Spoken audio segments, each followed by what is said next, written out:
Bir varmış, bir yokmuş. Yılın en soğuk gecelerinden biriymiş. Kar sessizce ama durmadan yağıyor. Şehrin dar sokaklarını, taş kaldırımlarını ve çatıları beyaz bir örtüyle kaplıyormuş. Gökyüzü donuk ve ağırmış. Rüzgarsa keskin bir bıçak gibi sokak aralarında dolaşıyor. Karşısına çıkan her şeyi titretiyormuş. Bu soğuk gecede küçücük bir kız çocuğu sokak sokak dolaşıyormuş. Üzerindeki ince, eski elbise rüzgara karşı neredeyse hiçbir koruma sağlamıyormuş. Saçları dağılmış, yüzü soğuktan pembeleşmiş. Ayaklarındaki eski terlikler çoktan kaybolmuş. Çıplak ayakları karın üzerinde ince izler bırakıyormuş. Küçük kızın ellerinde bir demet kibrit varmış. Onları sıkıca tutuyor, sanki hayatı o ince çubuklara bağlıymış gibi bırakmıyormuş. Bugün bu kibritleri satmalıymış. Çünkü evde onu bekleyen birisi varmış. Annesi. Annesine biraz olsun yemek götürebilmek için bu buz gibi bir gecede dışarıdaymış. Titreyen sesi rüzgara karışıyormuş. Bir kibrit alır mısınız? Ama kimse durmuyormuş.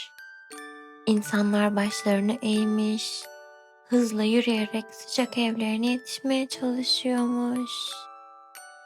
Pencerelerin ardında ise bambaşka bir dünya varmış. Sıcak ışıklar, dolu sofralar, gülüşler ve kahkahalar. Kız o pencerelere baktığında içini bir özlem kaplıyormuş. Ama kapılar kapanmış ve o hala dışarıdaymış. Saatler geçmiş. Küçük kız hiçbir kibriti satamamış. Eve eli boş dönmeye korkuyormuş.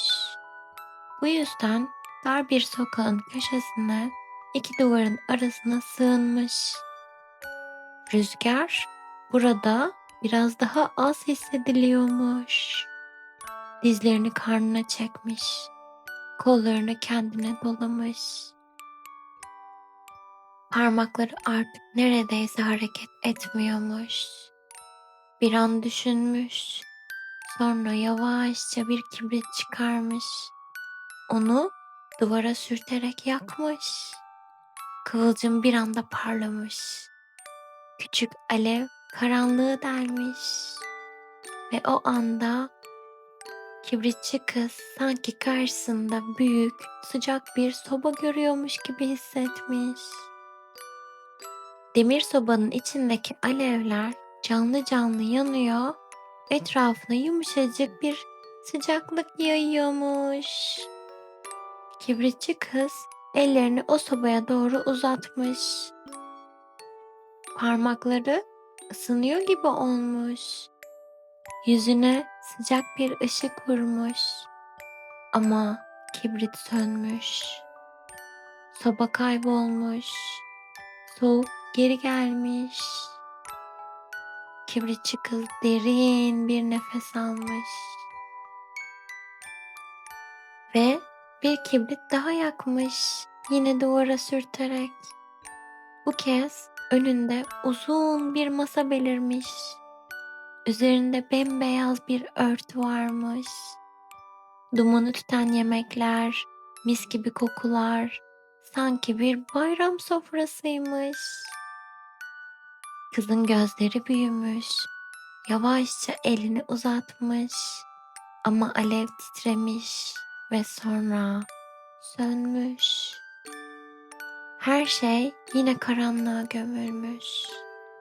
Kibritçi kız o görüntülerin sıcaklığını yeniden hissetmek ister gibi bir kibrit daha yakmış. Bu sefer gözlerinin önünde ışıl ışıl süslenmiş bir yılbaşı ağacı yükselmiş. Dallarında küçük mumlar yanıyor, renkli süsler ışıldıyormuş. Ağaç o kadar parlakmış ki sanki gökyüzüne kadar uzanıyormuş. Kibritçi kız büyülenmiş gibi bakarken gökyüzünde bir yıldız kaymış. Kızın dudakları hafifçe kıpırdamış. Biri dünyadan ayrılıyor. Bunu ona bir zamanlar ninesi söylemiş. O an içine derin bir özlem kaplamış. Ninesini hatırlamış. Hemen bir kibrit daha yakmış. Ve o anda ninesi karşısındaymış. Yüzü her zamanki gibi sıcak ve huzurluymuş. Gözlerinde sevgi varmış. Sanki onu çağırıyormuş. Kızın gözleri dolmuş. "Nine," demiş titrek bir sesle. "Beni de yanına al. Burada çok üşüyorum." Alev titremeye başlamış. Kız korkmuş. Onun da kaybolacağını düşünmüş. Hemen elindeki tüm kibritleri birden duvara sürterek yakmış. Işık bir anda çoğalmış. Etraf gündüz gibi aydınlanmış. O ışığın içinde soğuk yokmuş, açlık yokmuş, korku yokmuş. Sadece sıcaklık ve sevgi varmış. Ninesi eğilmiş, kibritçi kızın ellerini tutmuş ve birlikte o parlak ışığın içinde yavaşça yükselmişler gökyüzüne doğru ve tam o anda arkalarından bir yıldız daha kaymış. Sabah olduğunda sokaktan geçen insanlar küçük kızı köşede sessizce oturur halde bulmuşlar. Yüzünde hafif bir gülümseme varmış. Etrafındaysa çok sayıda yanmış kibrit çöpü duruyormuş. Sanki hepsini yakmış. Bazen en soğuk gecelerde bile bir ışık insanın içini ısıtabilir. Şimdi sen de gözlerini yavaşça kapat ve o sıcak ışığın içinde sessizce dinlen. Şimdi uyku vakti. İyi geceler, tatlı rüyalar.